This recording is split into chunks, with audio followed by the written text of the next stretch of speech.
అది ఫిబ్రవరి 7, 2016. బంగ్లాదేశ్కి చెందిన ఒక బ్యాంక్ అయిన ఢాకాలో సెంట్రల్ బ్యాంక్ ఆఫ్ బంగ్లాదేశ్లో ఒక ప్రింటర్ అనేది హఠాత్తుగా పనిచేయటం అనేది ఆగిపోయింది.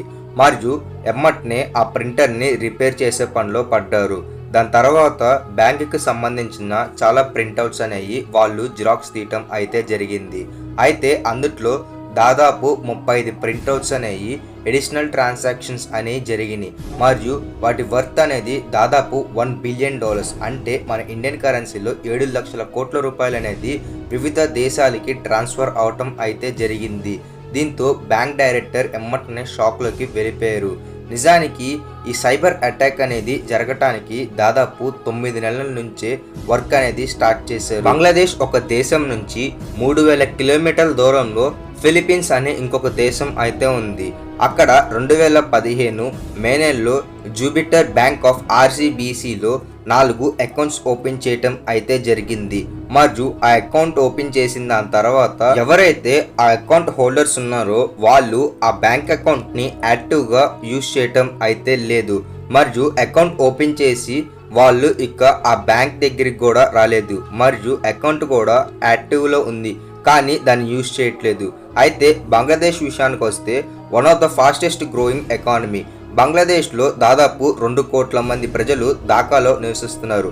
మరియు బంగ్లాదేశ్ ఇప్పటికే ఫాస్టెస్ట్ గ్రోయింగ్ ఎకానమీగా మారబోతుంది. మరియు 7th జనవరి 2016 అప్పుడు బ్యాంక్లో ఉండే ఒక ఎంప్లాయీకి ఒక ఇన్ఫెక్టెడ్ మెయిల్ అనేది అతనికి పంపించడం జరిగింది. మరియు అతను బ్యాంక్ మెయిల్స్ చూస్తా బై మిస్టేక్గా ఒక స్పామ్ మెయిల్ కూడా అతను ప్రెస్ చేయటం అయితే జరిగింది. ఎమ్మటనే బ్యాక్ ఎండ్లో ఒక వైరస్ అనేది తొందరగా ఇన్స్టాల్ అవటం అయితే జరిగింది. ఈ వైరస్ కారణంగా బ్యాంక్ ఒక మాల్వేర్లోకి హ్యాకర్స్ అనే వాళ్ళు ఎంటర్ అవటం అయితే జరుగుతుంది. బంగ్లాదేశ్ లాంటి కంట్రీలో ఫ్రైడే రోజు మరియు సాటర్డే రోజు బ్యాంక్ ఒక హాలిడేస్ అయితే ఉంటాయి. మరియు ఇంటర్నల్ మనీ ట్రాన్స్ఫర్ కోసం వాళ్ళు ఎప్పుడు షిఫ్ట్ని యూజ్ చేయటం అయితే జరుగుతుంది. బంగ్లాదేశ్ ఒక గవర్నమెంట్ న్యూయార్క్లో ఒక బ్యాంక్లో దాదాపు కొన్ని బిలియన్స్ ఆఫ్ డాలర్స్ అనేవి అక్కడ మనీ అనేది స్టోర్ చేయటం అయితే జరిగింది. మరియు ఇదెందుకంటే ఇంటర్నేషనల్ ఒక బ్యాంక్ ట్రాన్సాక్షన్ కోసం బంగ్లాదేశ్ గవర్నమెంట్ ఆ న్యూయార్క్ బ్యాంకులో మనీ అనేది స్టోర్ చేయటం అయితే జరిగింది. న్యూయార్క్ బ్యాంక్ అనేది ప్రతి సండే రోజు వాళ్ళకి హాలిడేగా పరిగణించబడుతుంది. మరియు హ్యాకర్స్ ఇదే అనువుగా చూసుకొని ఫ్రైడే సాటర్డే రోజు ఎలాగో బంగ్లాదేశ్ బ్యాంక్ ఒక హాలిడేస్ కాబట్టి హ్యాకర్స్ బ్యాంకింగ్ క్రెడెన్షియల్స్ అనే యూజ్ చేసి వాళ్ళు బంగ్లాదేశ్ బ్యాంక్ అని చెప్పేసి న్యూయార్క్ బ్యాంక్ కి కొన్ని రిక్వెస్ట్లు అనేవి పంపించడం జరిగింది. ఆల్రెడీ బంగ్లాదేశ్ బ్యాంక్లో వాళ్ళ వైరస్ అనేది పంపించడం కారణంగా వీళ్ళు బంగ్లాదేశ్ బ్యాంక్ ఒక అథారిటీ అని చెప్పేసి న్యూయార్క్ బ్యాంక్కి ఇన్ఫర్మేషన్ మరియు దీంతో పాటుగా కొన్ని మనీ ట్రాన్స్ఫర్స్ రిపోర్ట్స్ అనేవి పంపించడం జరిగింది. షిఫ్ట్ గురించి అందరికీ తెలుసు, గ్లోబల్ పేమెంట్ నెట్వర్క్. ఇది చాలా సెక్యూర్గా ఉంటుంది. హ్యాకర్స్ డైరెక్ట్గా షిఫ్ట్ని మాల్వేర్తో హ్యాక్ చేయకుండా వాళ్ళు కావాలనే బ్యాంక్ ఎంప్లాయీస్గా వాళ్ళు క్రెడెన్షియల్స్ అనేవి క్రియేట్ చేయడం అయితే జరిగింది. ఫిబ్రవరి 7, 2016 హఠాత్తుగా బ్యాంక్లో ఉండే ప్రింటర్ అనేది వర్క్ చేయటం ఆగిపోయింది. దాన్ని కావాలనే క్రాష్ చేయటం అయితే జరిగింది. దాన్ని రిపేర్ చేసిన దాని తర్వాత 35 ప్రింట్అవుట్లు అనేవి ఎగస్ట్రాగా ఉండటం జరిగింది. మరియు ఇది యూజ్ చేసుకొని దాదాపు $1 బిలియన్, అంటే 7 లక్షల కోట్ల రూపాయలు అనేది వివిధ దేశాలకి హ్యాకర్స్ అనే వాళ్ళు సెండ్ చేయటం అయితే జరిగింది. బ్యాంక్ డైరెక్టర్ న్యూయార్క్ బ్యాంక్కి ఒక రిక్వెస్ట్ పెట్టాడు. ముందు 35 ట్రాన్సాక్షన్లు ఏవైతే ఉన్నాయో వాటిని ప్రాసెస్ చేయకుండా మాన్యువల్ రివ్యూ కోసం వాటిని ఆపేయాలి అని చెప్పారు. కాకపోతే న్యూయార్క్ బ్యాంక్లో ఆ రోజు సండే కాబట్టి ఎవరూ లేరు. మరియు ఇంకొక పక్క హ్యాకర్స్ ఎంత లేట్ అవుతే వాళ్ళకి అంత బెనిఫిట్ కాబట్టి వాళ్ళు తొందరగా రాబరీ చేయడానికి వాళ్ళకి చాలా ఈజీగా ఉంటుంది. మరియు మండే రోజు న్యూయార్క్ బ్యాంక్ ఎంప్లాయీస్ వర్క్ చేయడానికి వచ్చినప్పుడు బంగ్లాదేశ్ గవర్నమెంట్ చెప్పినట్టుగానే 35 ట్రాన్సాక్షన్లు అనేవి వాళ్ళు హోల్డ్లో పెడతాం అయితే జరిగింది. మామూలుగా ఏ దేశానికన్నా సరే కూడా బ్యాంక్ టు బ్యాంక్ ట్రాన్స్ఫర్స్ అనేవి ఉంటాయి. బంగ్లాదేశ్ బ్యాంక్ పంపించిన డీటెయిల్స్ ప్రకారం ప్రైవేట్ సెక్టార్స్కి ఆ మనీ అనేది ట్రాన్స్ఫర్ చేయాలి అని చెప్పేసి ఉంది. దీంతో డౌట్ వచ్చిందన్నమాటనే న్యూయార్క్ బ్యాంక్ వాళ్ళు ఆ ట్రాన్సాక్షన్స్ అనేది చేయకుండా మాన్యువల్ రివ్యూ కోసం వాళ్ళు ఆల్రెడీ ఆపేయటం జరిగింది.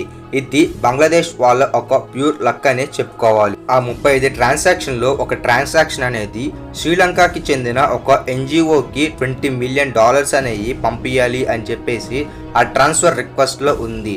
మరియు ఆ రిక్వెస్ట్ చూడంగానే అందరికీ డౌట్ వచ్చింది. మరియు ఆ ఎన్జిఓ గురించి డీటెయిల్స్ కనుక్కుంటే ఆ ఎన్జిఓ అనేది ఒక ఫేక్ ఎన్జిఓ. మరియు దానికి ఇంత డబ్బు అనేది ఇప్పుడు దాకా ఎప్పుడు ఆ అకౌంట్లోకి ట్రాన్సాక్షన్ జరగటం అయితే జరగలేదు. కాబట్టి ఎమ్మటనే ఆ ట్రాన్స్ఫర్ కూడా న్యూయార్క్ బ్యాంక్ వాళ్ళు పంపించకుండా ఆపటం అయితే జరిగింది. దీంతో పాటుగా న్యూయార్క్ బ్యాంక్ 5 ట్రాన్సాక్షన్లు అనేది ఆపేయటం జరిగింది. అంటే దాదాపు $101 మిలియన్ అనేవి ట్రాన్సాక్షన్ అనేది జరగకుండా ఆగిపోయింది. ఇది హ్యాకర్స్కి ఒక పెద్ద ఎదురు దెబ్బ. మరియు మిగిలిన మనీ మొత్తం ఎట్టెళ్ళింది. మరియు ఈ మనీ మొత్తం ఆల్రెడీ వివిధ బ్యాంక్స్లో మరియు వివిధ దేశాల్లో ఆల్రెడీ బ్యాంక్స్ అనే డిపాజిట్ అవటం అయితే జరిగింది. న్యూయార్క్ బ్యాంక్ అనేది అప్పటికే వాళ్ళు పంపించిన రిపోర్ట్స్ అనే ప్రాసెస్ చేయటం అయితే జరిగింది.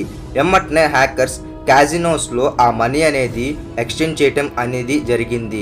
ఎలక్ట్రానిక్ మనీ కాస్త నోట్లు కట్టక మనీగా మార్చడం అయితే జరిగింది. అక్కడి నుంచి వాళ్ళు చైనా దేశానికి పారిపోవటం అయితే జరిగింది.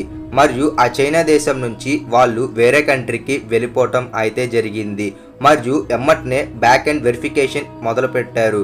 మరియు ఇన్వెస్టిగేషన్లో ఏమని తెలిసిందంటే ఈ హ్యాకర్స్ ఎలా అయితే హ్యాక్ చేశారో సేమ్ ప్యాటర్న్ని చాలా కంట్రీస్ ఒక బ్యాంక్స్లో హ్యాక్ చేయటం అయితే జరిగింది. ఆ గ్రూప్ పేరే లాజరస్. ఇది నార్త్ కొరియా దేశానికి చెందిన ఒక హ్యాకింగ్ టీం అనేది తెలిసింది. మరియు ఈ హ్యాకింగ్ టీం అనేది ఇప్పుడు దాకా చాలా బ్యాంక్స్ ఒక డబ్బు అనేది వాళ్ళు కొలాప్స్ చేయటం అయితే జరిగింది. మరియు వాళ్ళు రాబరీ చేశారు. ఇది మాత్రమే కాకుండా వీళ్ళు ఆ డబ్బులతో పాటుగా వాళ్ళ ఐపీ అడ్రస్ అనేది నార్త్ కొరియా దేశానికి లింక్ అవటం అయితే జరిగింది. ఇక్కడ అందరికీ ఒక డౌట్ రావచ్చు, కావాలనే కిమ్ జాంగ్ ఉన్ మీదకి ఇలాంటి ఫేక్ ఎలిగేషన్స్ అనే చేస్తున్నారు అనుకోవచ్చు. కాకపోతే ఇది కాదు. నార్త్ కొరియా దేశం ఇలాంటి హ్యాకింగ్ టెక్నిక్స్ అనేవి వాళ్ళు ఎన్నో చేసి కొన్ని లక్షల వేల కోట్ల రూపాయలు అనేది వేరే దేశం నుంచి రాబరీ చేయటం అయితే జరిగింది. ప్రపంచంలోనే ఒక దేశం నుంచి ఇంకొక దేశం రాబరీ చేయటం అనేది ఇదే ఫస్ట్ టైం. ఫ్రెండ్స్, ఈ వీడియో కనుక మీకు నచ్చినట్లయితే లైక్ చేయండి, ఛానల్ సబ్స్క్రైబ్ చేసుకొని పక్కనున్న బెల్ ఐకాన్ని ఆన్ చేయండి. దీంతో పాటుగా నార్త్ కొరియా దేశానికి ఇల్లీగల్గా డబ్బులు అనేవి ఎలా సంపాదిస్తారు అని చెప్పేసి వీడియో చేయమంటే కింద కమెంట్ సెక్షన్లో మీరు కమెంట్ చేయండి. మరియు ఛానల్ సబ్స్క్రైబ్ చేసుకొని పక్కనున్న బెల్ ఐకాన్ ఆన్ చేసుకోండి. Thanks for watching.